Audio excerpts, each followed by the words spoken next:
Ассалаумағалейкум, баршаңызға сәлем. Денсаулық және ғажап кітаптар арнасына қош келдіңіздер.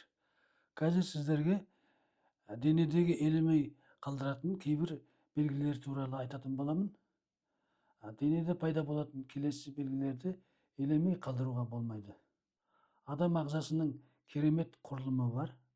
Сонымен қатар біздің денемізде сансыз көп процестер жүріледі. Егер ағзада қандай бір өзгеріс жағдай болса, біз міндетті түрде басқа нәрсені сезінеміз.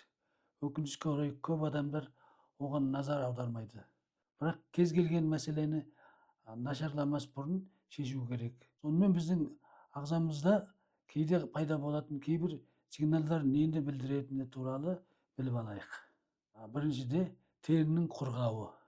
Егер сіздің теріңіз құрғаған болса, сіздің ағзаңызда Е дәрумен жетіспейді дегенді білдіреді. Е дәруменнің жетіспеушілігі болған кезде жаңғақтарды және майлы балық, құрамында өсімдік майлары көп тағамдарды тұтынған жөн. Келесісі шаш пен тырнақ сынғыш болған кезде, бұл белгілер ағзада кальций немесе В дәруменнің түрлері жетіспеген кезде пайда болады. Аталған белгілер пайда болған кезде бұршақ, жарма ботқасы, тұтас дәнді нанын көп қолдану керек. Келесісі қызыл еттен қан ағу. Қызыл еттен қан ақса, ағзада С дәруменнің жетіспеушілігі болып жатыр.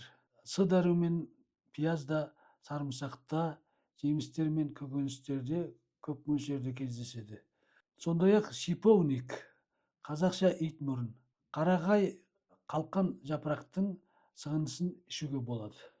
Келесісі ұйқысыздық пен ашуланшақтық. Бұл кезде магний, кальцийдің жетіспеушілігі болады. Бұл элементтер өрік, кептірілген өрік, қара өрік, қызылшада көп болады. Келесісі түнде сіңір тартылу. Бұл кезде тағы да магний, кальцийдің жетіспеушілігі болады. Тағы бір белгісі шынтақ терісінің қатайып жарылуы. Бұл С мен А дәруменнің жетіспеушілігі болып табылады. Бұл дәрумендер барлық қызғылт сары түсті көкөністер мен жемістердің құрамында болады. Сәбіз, асқабақ, қызанақ, сары өрік, кептірілген өрік, тағы басқа. Келесісі тұзды нәрсені қалау. Ағзадағы инфекцияны немесе несеп жыныс жүйесіндегі қабыну процесін көрсетеді. Келесісі тәтті нәрсеге ұмтылу. Бұл жүйкенің шаршауы немесе энергияның көзі болып табылатын глюкозаның жетіспеушілігі. Бұл жағдайда асқазан, ішек жолдарының проблемаларын болдырмау үшін араның балы немесе қара шоколадты тұтынған дұрыс. Келесісі шикі тамақ жегіңіз келсе, бұл жағдайда асқазанның қабынуы немесе бауырға байланысты проблема болғанын көрсетеді. Шикі тағам іш құршуларды басады және асқазанды тыныштандырады. Енді бір сигнал шикі тағамның дәмін сезіну белгісі. Ол сіздің көңіл күйіңіз түскенді білдіреді. Келесісі жеміске шаққыңыз келе берсе, сіздің ағзаңызға антиоксидант жетіспейді. Енді бір белгісі қышқыл нәрсені аңсау. Бұл жағдайда бауыр немесе өт қалтасына қолдау көрсету керек. Келесісі ашты, бұрышты тағамдар жегіңіз келсе.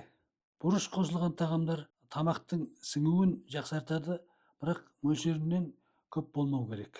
Аш қарында бұрышты қолданбау керек.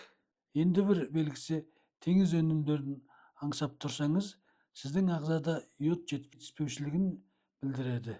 Осымен осы жолғы видеомыз аяқталды. Арнаға тіркеліп, видео ұнаса лайк басып, комментария жазыңыздар. Келесі видеоға дейін сау болыңыздар.